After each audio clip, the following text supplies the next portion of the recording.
Llamamos árbol al ramaje que vemos por encima del suelo. Sin embargo, la parte más poderosa de este ser vivo se encuentra bajo tierra, aunque los humanos nos beneficiemos de su copa. Los árboles aumentan nuestra vibración, haciéndonos sentir bien, tanto física como psíquicamente. Si paseamos frecuentemente por los frondosos bosques, podemos llegar incluso a sanar de muchas enfermedades. La doctora Susan Simard, de la Universidad de Columbia Británica, lleva más de 30 años investigando cómo se comunican los árboles. Demostró que aquellos que son de la misma especie interactúan entre ellos y se ayudan a sobrevivir. Cuando paseamos por un bosque, vemos un conjunto de árboles, pero es mucho más de lo que percibimos con nuestros ojos, ya que bajo tierra existe un mundo de infinitos caminos biológicos que conectan a los árboles entre ellos y les permiten comunicarse y comportarse como un solo organismo.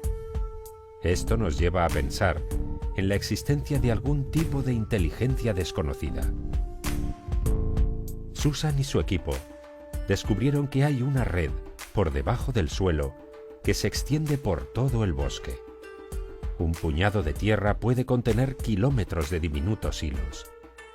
Estos hilos son micelios, es decir, raíces de hongos que tienen una simbiosis con las raíces de los árboles.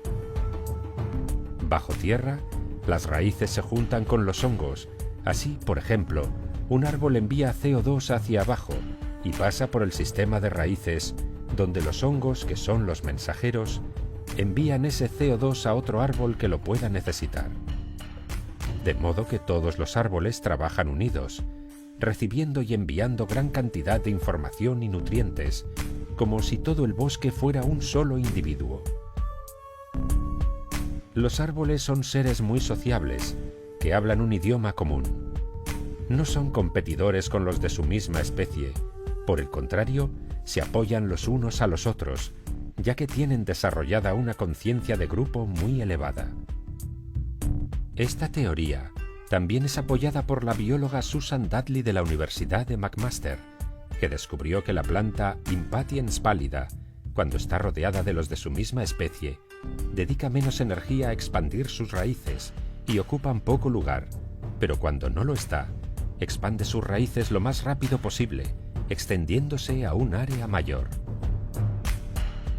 Según Susan Simard, los árboles tienen sentimientos y pueden vivir emociones de dolor o miedo. Si uno de ellos es atacado por un insecto o por el hombre, avisa a los demás para que estén preparados frente a la amenaza.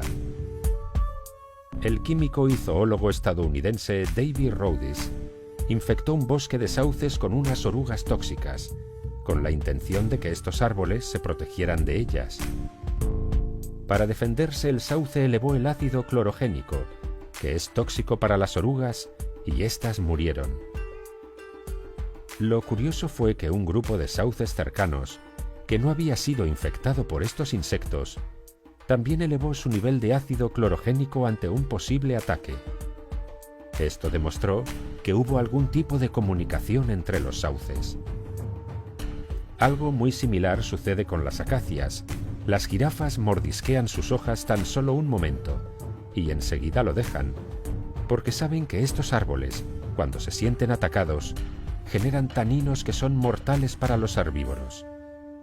Y no solo eso, las jirafas ya no pueden comer de ningún árbol de ese bosque, porque todos a la vez empiezan a generar ese tóxico, demostrando que hubo algún tipo de comunicación.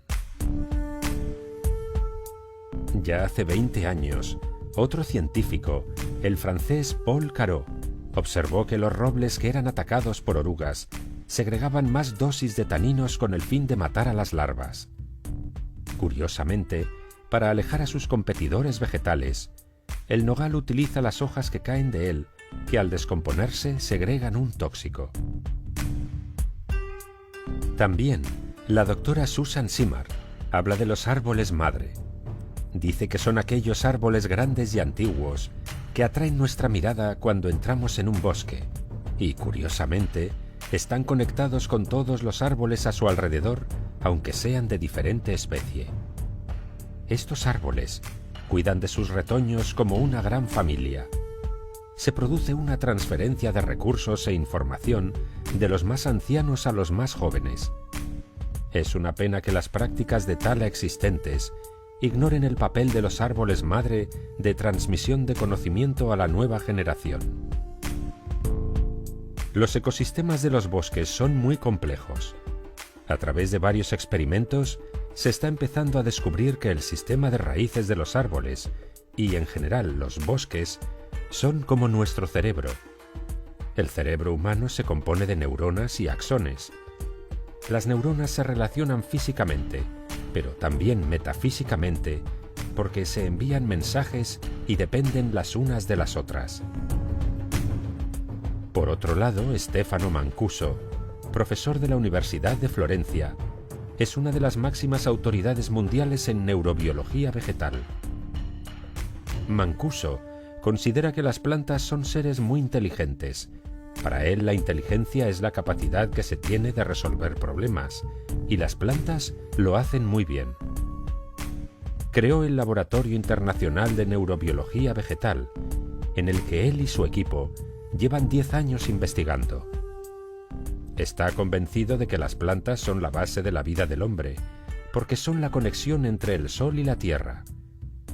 La energía solar que nos llega es atrapada por las plantas, y éstas consiguen transformarla en energía química, en azúcar, que es lo que los seres humanos necesitamos para poder vivir. Sin las plantas, nosotros no tendríamos energía, por lo que no podríamos vivir. Tras muchas investigaciones, se ha podido saber que las plantas duermen, al igual que los animales, tienen un ciclo activo durante el día y descansan por la noche. Además, se están comunicando continuamente entre ellas a través de moléculas volátiles. Así, cuando olemos el perfume de una flor, estamos oliendo un mensaje que la flor está enviando a los insectos, o bien envía información a otras flores si se siente amenazada. Este doctor y su equipo llegaron a comprobar que las plantas perciben parámetros físicos y químicos que los animales no aprecian. Otra investigadora revolucionaria en este campo es la doctora Mónica Gagliano, del Centro de Biología Evolutiva de la Universidad de Western Australia. Esta doctora, junto a Stefano Mancuso y el nanobiólogo Daniel Robert, habla de la comunicación entre los vegetales y de los sonidos que emiten las raíces del maíz. Los seres humanos no oímos a las plantas, porque se comunican con infrasonidos. Las frecuencias son muy bajas, pero que no los oigamos no quiere decir que esos sonidos no existan. Cada vez hay menos escepticismo a la hora de aceptar que las plantas utilizan sonidos para comunicarse. Según la física, sabemos que todo vibra y produce sonido. Y en términos energéticos, una planta gasta menos energía en emitir sonidos que en emitir señales químicas. Según estos investigadores, los vegetales tienen sensores auditivos, aunque estos son distintos a los oídos humanos o al de los animales. La membrana de las células vegetales reacciona a la vibración, de una forma muy similar a nuestras células humanas. Un equipo de investigación de la Universidad de Oxford descubrió que el césped y las plantas de guisantes pueden saber cuándo las plantas vecinas empiezan a tener escasez de agua, y entonces deciden cerrar los poros de sus hojas, aunque no les falte el agua. Al cabo de unas horas, si notan que la sequía no ha llegado hasta ellas, los vuelven a abrir. Otro curioso experimento lo hizo en 1966 Cliff Baxter, un agente de la CIA experto en la famosa máquina de la verdad o polígrafo. Se le ocurrió conectar el aparato a la hoja de una planta de su oficina, y para su asombro, Baxter vio que en el polígrafo apareció una línea recta, algo que él conocía bien de sus muchos interrogatorios. Pero el polígrafo no registraba nada más que eso, una inactiva línea recta. Baxter se empezó a preguntar cómo podría hacer reaccionar a la planta. ¿Tendría sentimientos? Pensó que las personas muestran esas reacciones en el polígrafo cuando se sienten amenazadas. Entonces se le ocurrió quemar una hoja de la planta, y justo en ese momento, el instrumento de registro dibujó una curva muy acusada. Eran las 3 de la madrugada, no había tocado a la planta, ni siquiera se había movido, tan solo había pensado en quemarla. ¿Acaso la planta podía leer su mente y por eso se sintió amenazada? Baxter realizó muchos más experimentos con su polígrafo, llegando a alcanzar resultados difíciles de creer, como que una planta puede identificar al asesino de su dueño, o que tienen memoria para reconocer quién las hizo daño en el pasado. La sabiduría de los árboles y las plantas son conocidos por los chamanes de todo el mundo, que dicen hablar con ellos, porque son los árboles y las plantas quienes les indican cuáles de ellas pueden curar determinada enfermedad. Ya en el siglo IV a.C., el científico griego Aristóteles atribuyó alma a las plantas, aunque no creía que tuvieran sensibilidad. Por otra parte, Hipócrates, el padre de la medicina, aconsejaba a sus discípulos hablar con las plantas, porque decía que eran ellas las que tenían el conocimiento de la curación. Mucho tiempo después, ya en el siglo XVIII, el sueco Carlos Linneo, considerado el precursor de la botánica moderna, afirmó que los vegetales eran como los animales, solo que sin movilidad. Pero a principios del siglo XX, el vienés Raoul Heinrich Francé fue mucho más allá, al afirmar que las plantas se mueven tanto como los animales, pero a una velocidad muchísimo menor. Según un curioso experimento realizado por la Real Sociedad de Horticultura de Londres, hablar a las plantas hace que crezcan más rápidamente, especialmente si son mujeres. Actualmente, varios estudios han demostrado que los pacientes recién operados que veían árboles desde sus ventanas sanaban más rápidamente y tenían menos complicaciones que aquellos que no los veían. También está demostrado que los niños con trastorno por déficit de atención e hiperactividad mejoran cuando tienen acceso a la naturaleza. Se ha podido comprobar que los vecindarios y hogares que no tienen plantas o árboles tienen mayor violencia dentro y fuera del hogar que los vecindarios más verdes. Creen que puede ser porque los árboles y las plantas ayudan a reducir el nivel de temor.